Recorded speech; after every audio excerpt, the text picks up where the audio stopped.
Okay, aloha.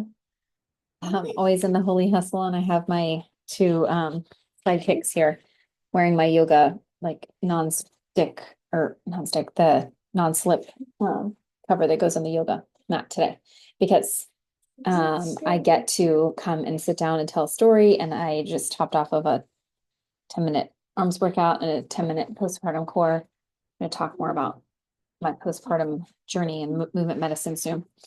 Um, but today I wanted to talk about the urgency culture and the art of the hustle and the art of slowing down. And that's something that I'm really embracing in my life right now is slowing down, intentionally slowing down and loving the little voices in the soundtrack and that things are constantly colorful chaos and I get to live into that.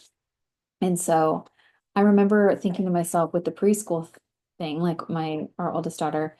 She had a nanny the first year of life that helped JD like 3 days a week, since he was working from home and I was in the hospital working.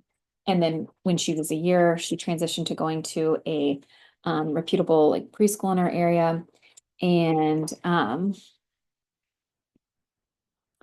then when she had been there for a year and I went into fellowship, she got into another preschool that was like prestigious in the area, although, and it was like a great preschool, and it wasn't our plan for her to go to like, you know, it for the prestige, but like because it was right behind the hospital and that was so beautiful for me to get to think about looking out and maybe getting to see her playing and just the proximity and knowing she was there. And that for me was like really beautiful. And then things took a turn clinically for me, which I is also a story of me, a story embedded in me, and I look forward to telling that.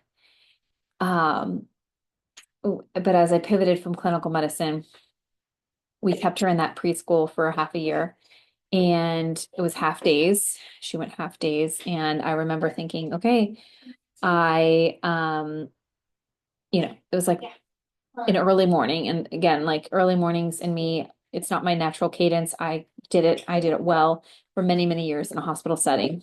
And I can excel and I don't know about thrive is the word, but I can survive and I can excel and I can perform and perform well and rise to the challenge.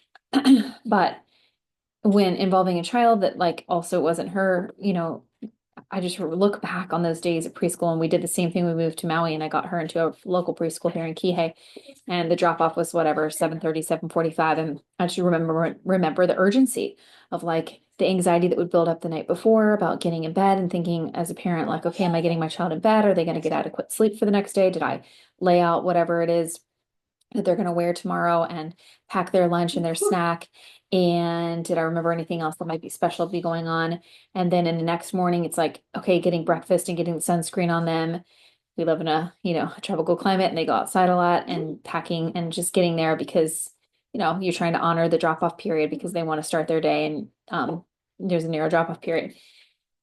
So, and then I remember in Honolulu, like getting her there, walking her in. There was a drop-off line, but she was in the youngest classroom, like a 2-year-old classroom at the time, which required walking them in, which I did enjoy. But parking, walking her in, getting back to my car, going home, and then doing at the time the job search slash part-time job of selling everything we had on Facebook Marketplace as we prepared to move to Maui. Then it was time to go pick her up again for the half day. And then with here, in Maui, she also did half days except for the last year. But I just remember at some point it dawned on me like I can opt out of this urgency culture. Like, is this serving me this culture of there are obviously beautiful things about preschool and we had wonderful experience and great preschools and teachers and but for me I started to just really think about the sacredness of the home and the rhythms that I wanted to embrace in the home, in our home with my babies and not missing out on those moments and opting out of like rushing them through and rushing myself through. And it becomes compounded when you have other humans involved and you're not only rushing yourself, but them and you're projecting your anxieties, what I felt like were my anxieties onto them. Like I didn't like the person and parent that I was the night before, thinking about like even at bedtime, like affecting it the night before, just anticipating the next day. And this is preschool. And I'm so glad I had that realization. And of course, all the bedtimes were really fun.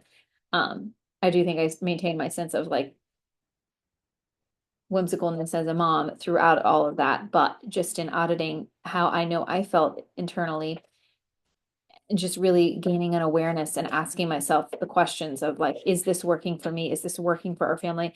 Is this what I envision for my preschooler?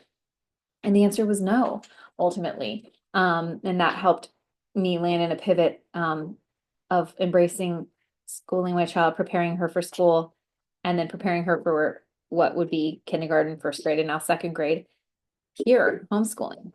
We have become homeschoolers, us schoolers, and we've fully made that pivot. And I noticed myself this year, I question it not at all. Our choice to do this, and I love it. I don't rationalize it. I don't explain it away. I don't have like a prepared answer. I just know, I have a knowing that it's a fit for us. And it began with those seeds of pivoting away from what for me was the urgency culture, and it wasn't ultimately serving my energy as a mom, as a parent, as a creative. Um, and now getting to be like in the slower mornings. And again, nothing is really slow about our mornings. They're busy from the time we wake up until, you know, right now there's dominoes and Jenga going on behind me. Um, but what a beautiful life and realization that we get to really take inventory and really audit how the structure of our days are going and what is that serving us. So that's what came to me today was like urgency, culture, and how I have opted out of certain aspects of that. So I can be in my own energy and and bring my own energy to each day in a way that feels more honoring and less conforming, more transforming. So.